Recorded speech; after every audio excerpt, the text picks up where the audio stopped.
귀한 찬양 감사합니다.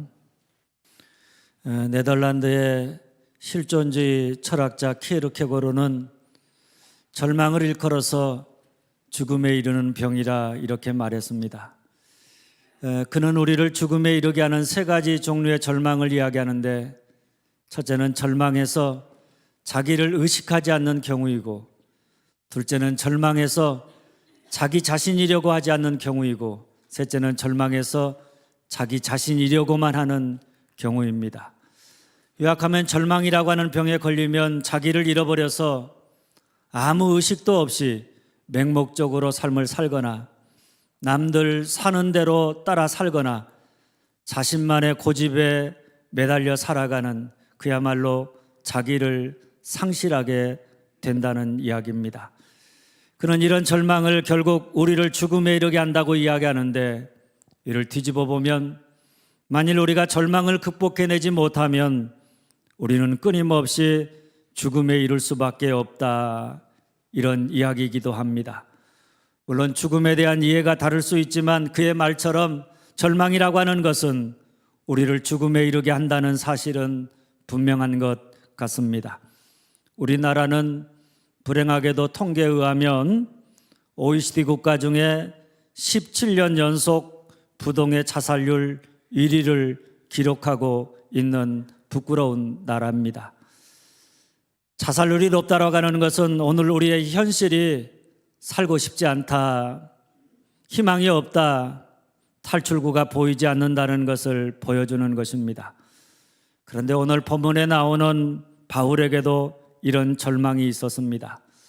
8절에서 10절 말씀입니다. 힘에 겹도록 심한 고난을 당하여 살 소망이 끊어지고 우리 자신이 사형 선고를 받은 줄 알았으니 그가 이같이 큰 사망에서 살 소망이 끊어졌다, 죽고 싶다는 이야기입니다.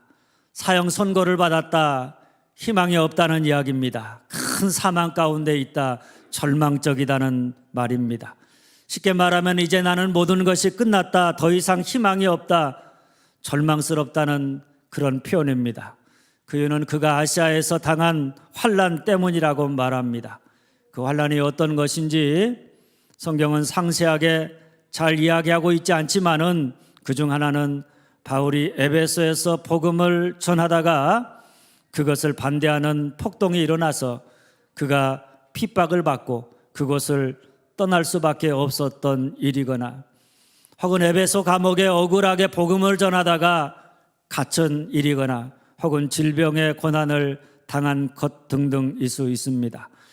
그런데 그보다도 그를 살 소망이 끊어지게 할 만큼 절망하게 하는 것은 바울이 개척한 고린도 교회 성도들 때문입니다. 외부에서 들어온 일부 사람들이 바울에 대해서 거짓되고 왜곡된 말들을 전했습니다. 그런데 성도들이 그의 말을 동조하면서 사도 바울을 공격했는데, 바울이 지도자로서의, 사도로서의 자격이 없다, 그러니까 그가 전하는 말은 예수님의 말이 아닐 수도 있다, 이렇게 그를 비난하고 공격했습니다. 사실 그는 그리스도의 복음을 위한 고난은 얼마든지 참을 수 있었습니다. 배고픔과 목마름, 매를 맞고 옥에 갇히는 등 수많은 고난에 대해서 그는 부르심의 소명을 따라서 인내하면서 다 참고 견디어냈습니다. 그런데 그가 열정을 가지고 사랑으로 복음을 전했던 고린도 교회 성도들이 그를 신뢰하지 못하고 집요하게 그를 비방하고 대적하는 것은 바울의 마음을 너무 힘들게 하고 괴롭게 만들었습니다. 사실 우리가 저 사람은 저럴 것이다 예상했던 사람에게 당하는 고난은 그래도 견딜 수 있습니다.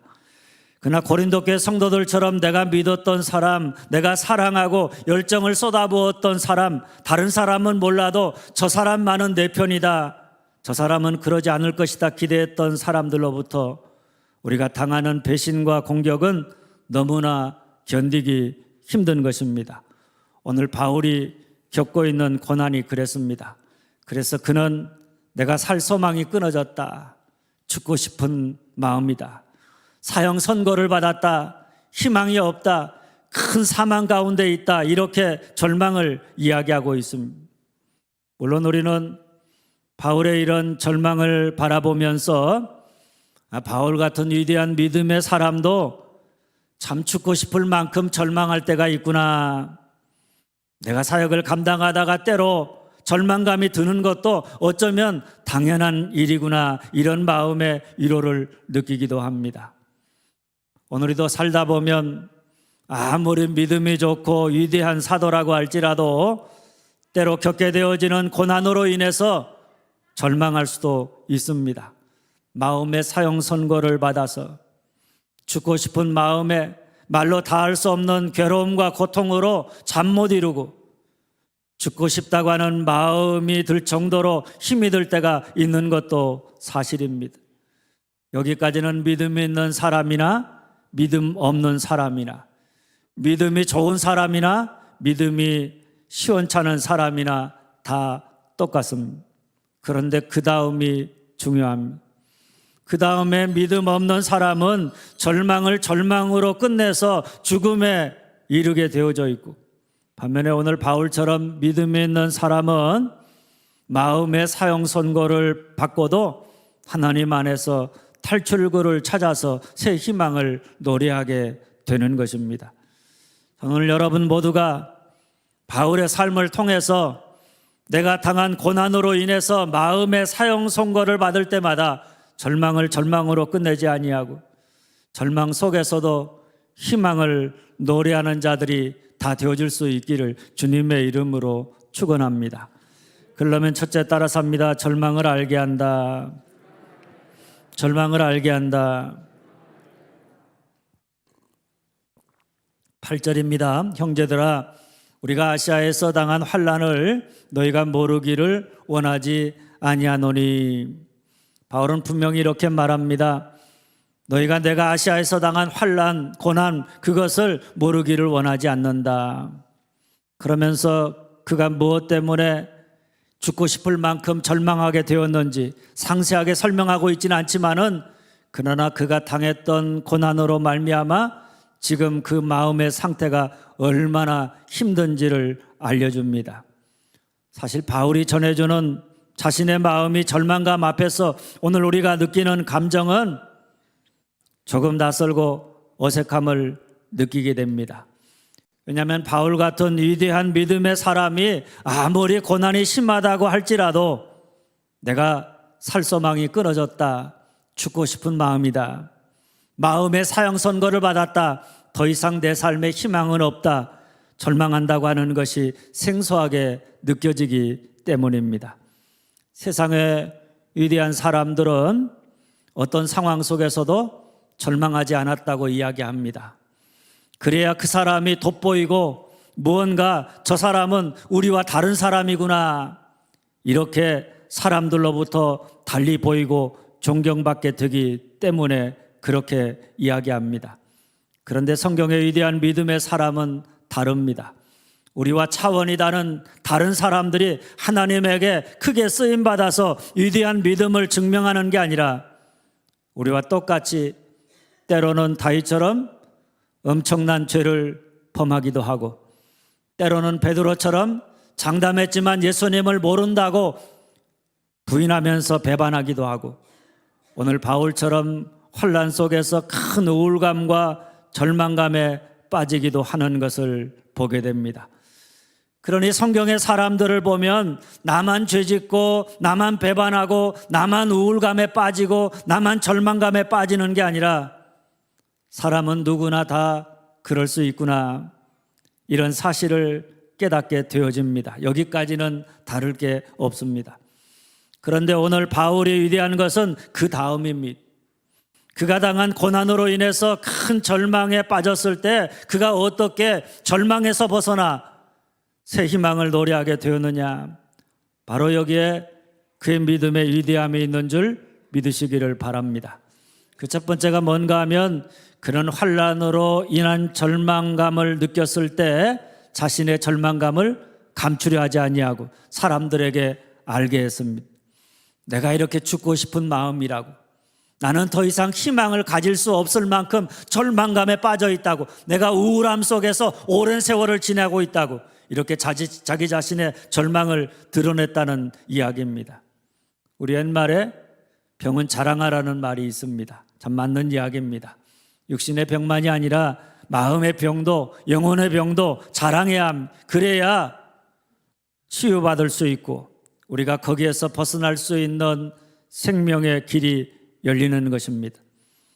김해남 교수가 쓴 만일 내가 인생을 다시 산다면 이라고 하는 책에 나오는 이야기입니다.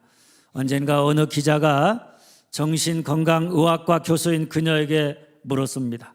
환자들이 찾아와서 선생님께 가장 많이 하는 말이 무슨 말입니까? 이때 그가 이렇게 대답했습니다. 울음입니다. 환자들이 정신건강의학과 교수인 그녀를 찾아와서 가장 많이 하는 말은 만나자마자 운다는 이야기입니다. 의외의 대답입니다. 사실 환자들은 의사를 찾아오기까지 굉장히 많은 시간을 홀로 마음의 절망과 외로움과 아픔으로 고통스럽게 보낸다고 합니다. 그래서 이제 그들이 진료실에 들어와서 의사 앞에 앉으면 먼저 울음부터 터뜨리는 경우가 많았다고 합니다. 그동안 너무 말하고 싶었지만 그 누구한테도 털어놓지 못한 이야기를 하려니까 그것이 먼저 울음으로 터져 나오는 것입니다. 어떤 환자는 말없이 1시간 넘게 운 적도 있었다고 이야기합니다. 그렇습니다. 우리가 절망감에서 벗어나려면 내가 얼마나 힘들고 고통스러운지, 내가 얼마나 죽고 싶은 마음인지 자신의 절망을 있는 그대로 드러내야 합니다. 그것을 인정하고 드러낸다. 바로 여기에서부터 우리가 절망을 극복하고 새 희망을 노래할 수 있는 생명의 길이 열리게 되는 것입니다. 그런데 너무나 많은 사람들이 자신의 아픔과 절망을 드러내지 못해서 그 아픔과 절망이 결국에는 그의 마음과 그의 영혼을 갉아먹어서 절망에서 벗어나지 못하고 서서히 그 마음과 영혼이 죽어가는 것을 보게 되어집니다. 그런데 오늘 바울은 그가 아시아에서 당한 환난과 그로 인한 절망감을 고린도 교회 성도들에게 내가 너무나 힘들어서 살 소망까지 끊어졌노라고, 내 마음에 사형 선고를 받았다고 있는 그대로 드러냈습니다. 사실 바울같이 위대한 믿음의 사람이요 영적인 지도자가 마음에 크게 상처를 받고 난 다음에 성도들에게 자신의 연약함과 절망감을 드러낸다는 것은, 그것도 내가 죽고 싶다는 마음을 드러낸다는 것은 사실은 결코 쉬운 일이 아닙니다. 저도 목회하면서 어려움과 고난을 당할 때마다 때로 마음에 낙심이 되고 절망이 들 때가 참 많이 있습니다. 그때마다 사실은 내 안에 있는 절망감을 사람들에게 다 드러내고 내가 참 힘들다고, 내가 죽고 싶을 정도로 내 마음이 괴롭다고, 나의 아픔과 절망을 드러내고 사람들로부터 격려도 받고 위로도 받고 도움도 받고 소망도 얻고 싶지만 그렇게 한다는 게 말처럼 쉽지가 않습니다. 내가 죽고 싶다라는 말을 하면 성도들이 뭐라고 생각할까? 내가 이래봬도 목사인데, 내가 이래봬도 장로요 권사요 집사인데 내가 죽고 싶다고 나에게는 더 이상 희망이 없다고 이야기한다면, 아니 믿음을 가진 사람이 어떻게 그런 말을 할 수 있느냐고, 남들이 나의 믿음을 그렇게 평가할까 봐 하는 마음 때문에 쉽게 우리의 속마음을 드러낼 수가 없는 것입니다. 한국 초대교회사를 보면 초기 외교관이요 선교사로 한국에 왔던 알렌 선교사가 본국에다가 선교 보고를 하면서 이렇게 보고했다고 합니다. 한국인에게는 애가 아니오이고 아니오가 애라고 하는 사실을 알기까지 너무나 오랜 시간이 걸렸습니다. 참 공감이 가죠? 한국 사람들은 누군가가 배고프냐 물으면 뭐라고 대답합니까? 배고파요. 저 밥 좀 주세요. 이렇게 말하는 사람 찾아보기가 어렵습니다. 일단은 뭐라고 대답하는가 하면 아니요, 괜찮아요. 이렇게 대답해야 잘 배웠다고, 겸손하다고 이렇게 말합니다. 그리고 거기서 끝나면 괜찮은데 말로는 괜찮다고 해놓고 실제로는 뭘 기대합니까? 알아서 챙겨주기를 기대합니다.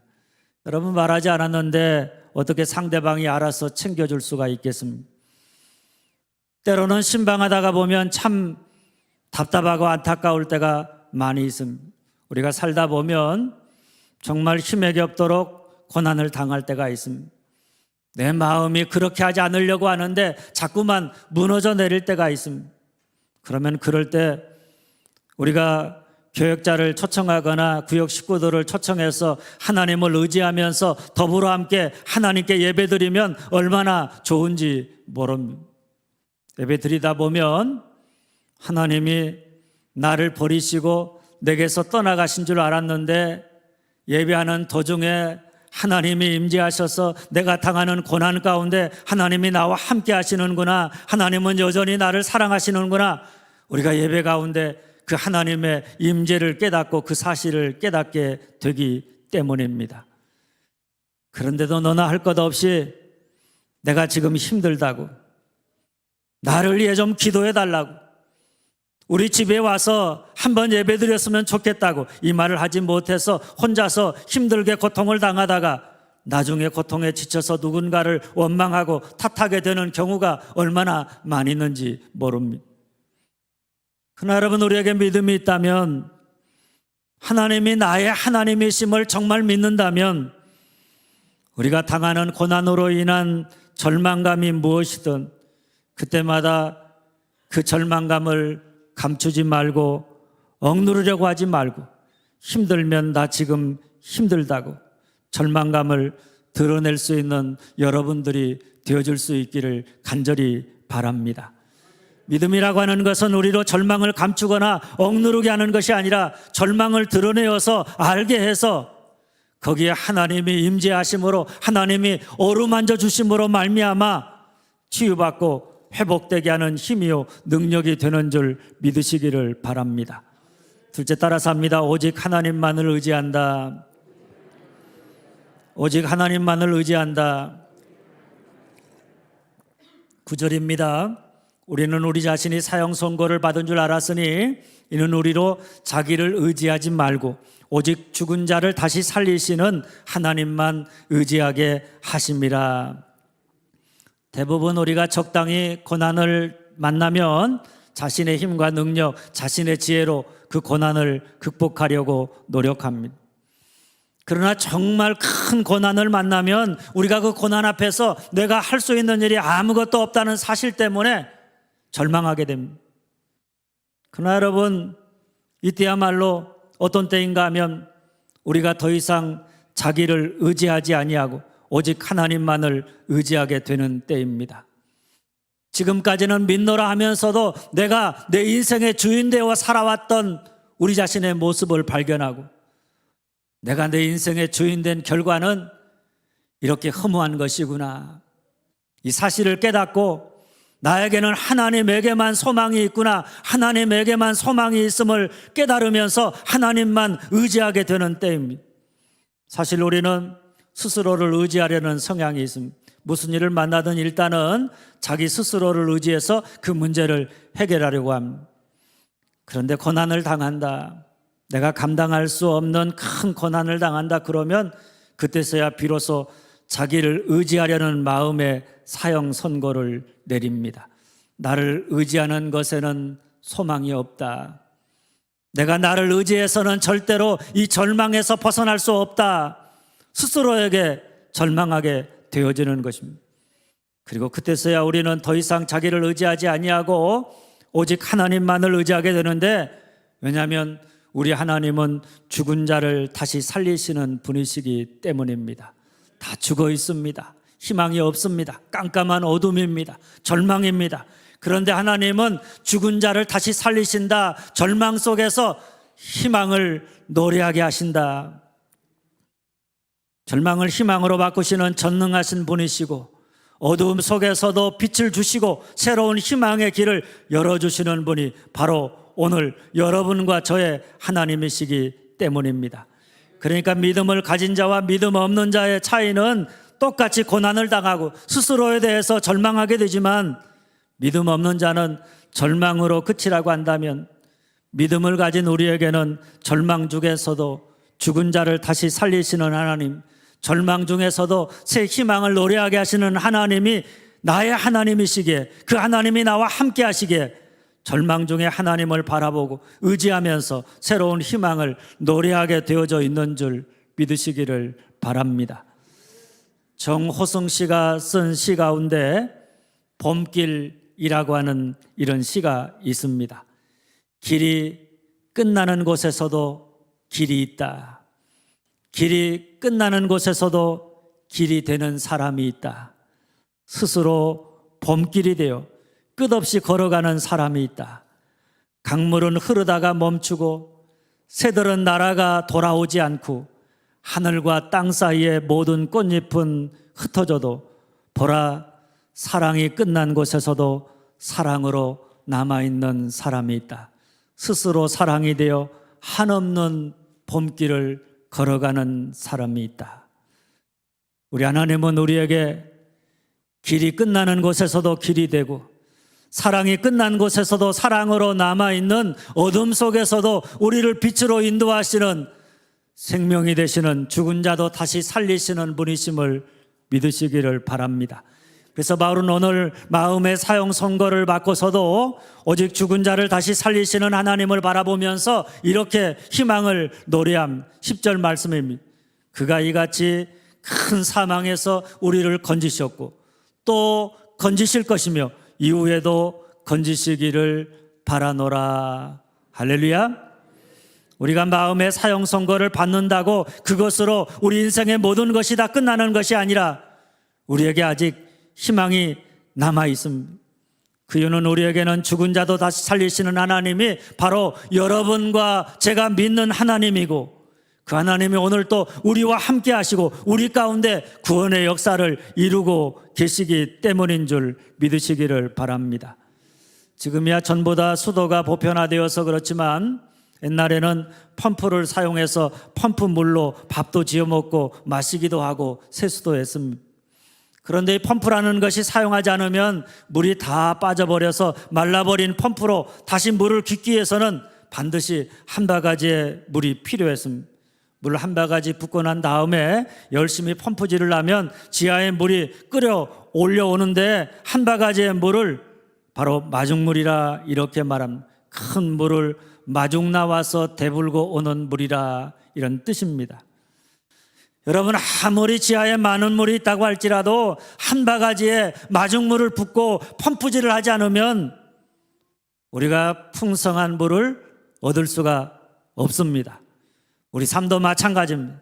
우리 하나님의 죽은 자도 다시 살리시는 분이라고 할지라도 우리가 믿음이라고 하는 마중물을 붓고 열심히 하나님의 말씀을 붙잡고 기도하면서 하나님을 의지하는 펌프질을 하지 않으면 우리 하나님도 어쩔 수 없는 것입니다.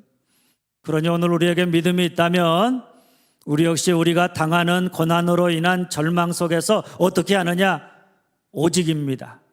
오직 죽은 자를 다시 살리시는 하나님을 의지하며 희망을 노래할 수 있도록 절망감이 들 때마다 고난으로 인해서 삶이 너무나 힘겹게 느껴질 때마다 믿음의 마중물을 붓고 기도와 말씀으로 펌프질을 하면서 하나님만을 의지함으로 생명의 물길, 희망의 물길을 끊임없이 되불고 오는 여러분들이 되어줄 수 있기를 주님의 이름으로 축원합니다. 셋째 따라서 합니다. 다른 사람의 도움을 부탁한다.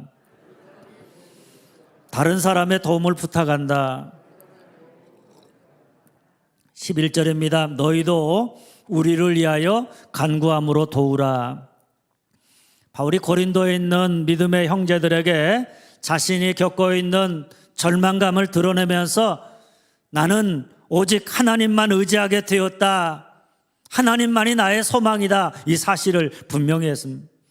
그리고 난 다음에 나는 하나님을 의지하고 있으니까 나는 그것으로 충분하다. 이렇게 말하지 않았습니다.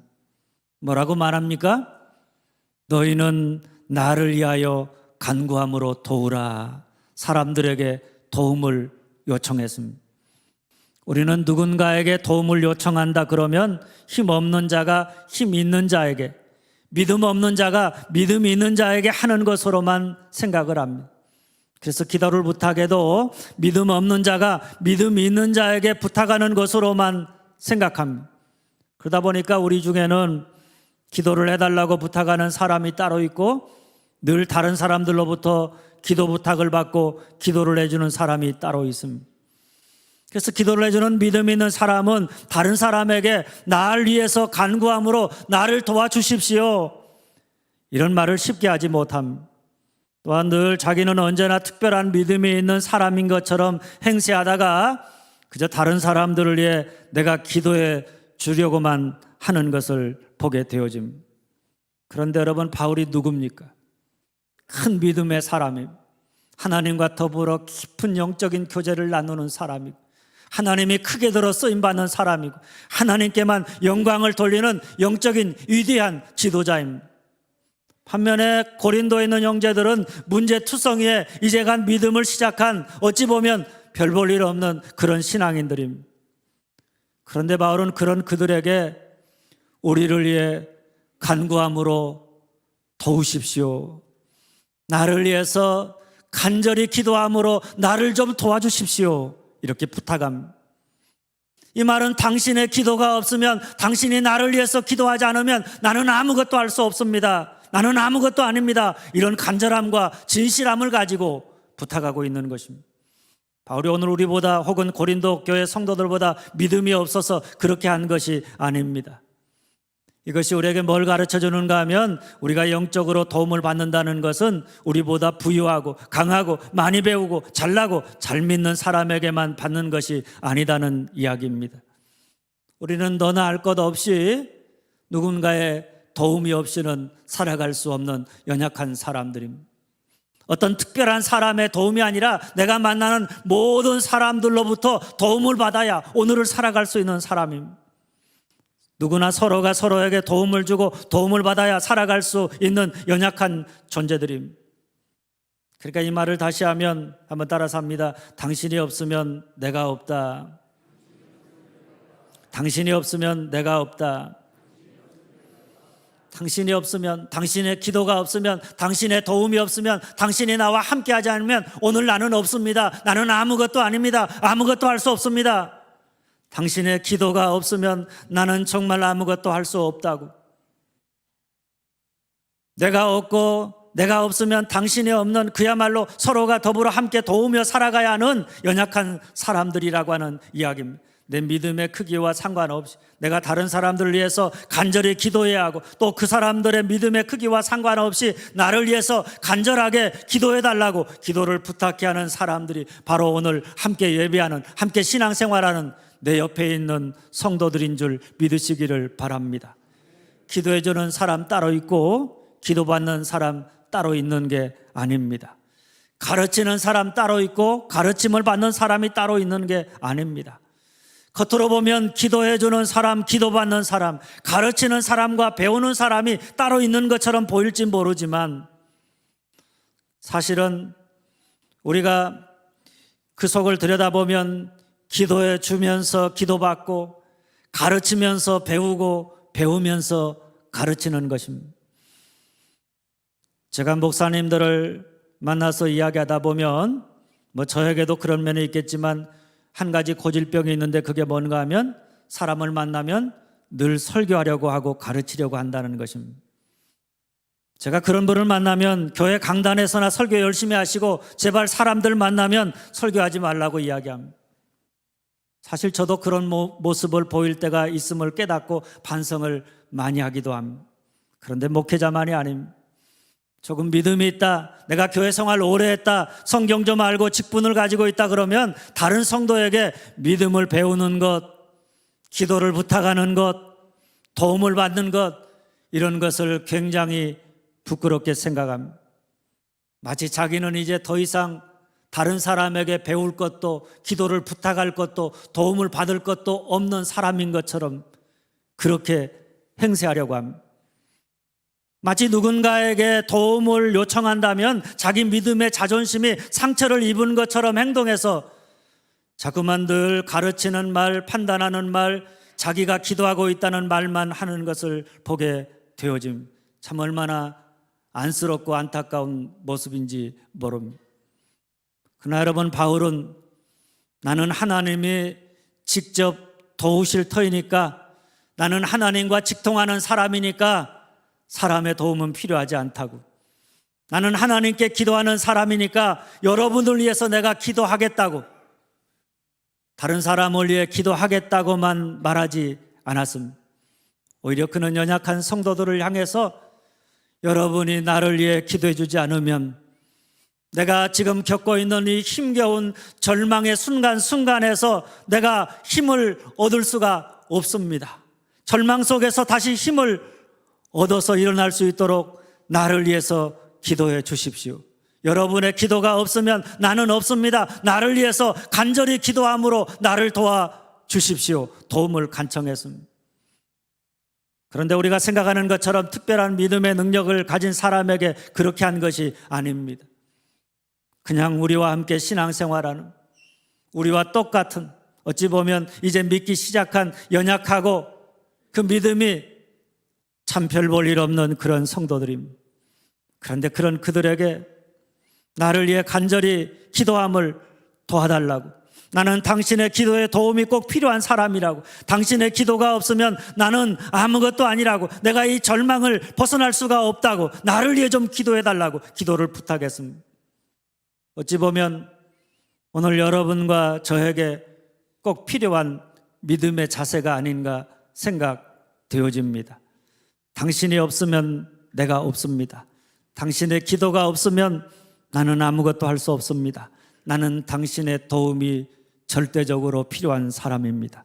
늘 서로가 서로를 의지하면서 서로를 존중하고 인정하고 서로 돕고 협력하고 배우고자 하는 모습, 성도가 연합하여 통과하는 바로 그 모습으로 신앙생활하는 자가 되어야 절망 속에서도 그저 새 희망을 노래할 수 있는 줄 믿으시기를 바랍니다. 사랑하는 여러분, 절망은 마음의 사형선고, 곧 죽음에 이르는 병입니다. 오늘 우리가 인생을 살다 보면 믿음이 있고 없고와 상관없이 때로 고난을 당함으로 절망할 때가, 죽고 싶을 때가, 참 모든 것이 너무나 힘겹게 느껴질 때가 얼마나 많이 있는지 모릅니다. 거기까지는 똑같습니다. 그런데 믿음을 가진 우리는 그 마음이 달라야 합니다. 세상 사람들은 환난을 당해 절망하면 그것으로 끝이지만 우리는 절망 중에서도 죽은 자를 다시 살리시는 하나님이 나의 하나님이시고, 그 하나님이 오늘 나와 함께 하시고 내 삶 속에서 나를 구원하기 위해서 역사하고 있다는 사실을 믿기 때문에 그 하나님으로 말미암아 절망 중에서도 새 희망을 노래하는 자가 되어야 하는 줄 믿으시기를 바랍니다. 그러면 첫째 따라서 합니다. 절망을 알게 한다. 절망을 알게 한다. 둘째, 오직 하나님만을 의지한다. 오직 하나님만을 의지한다. 셋째, 다른 사람의 도움을 부탁한다. 다른 사람의 도움을 부탁한다. 바라기는 여러분 모두가 고난을 당해 절망을 느낄 때마다 그 절망을 드러내고 오직 하나님만을 의지하면서 다른 이들의 도움을 간절히 부탁함으로 절망 속에서도 새 희망을 노래하며 살아가는 여러분들이 다 되어줄 수 있기를 주님의 이름으로 축원합니다. 기도하겠습니다.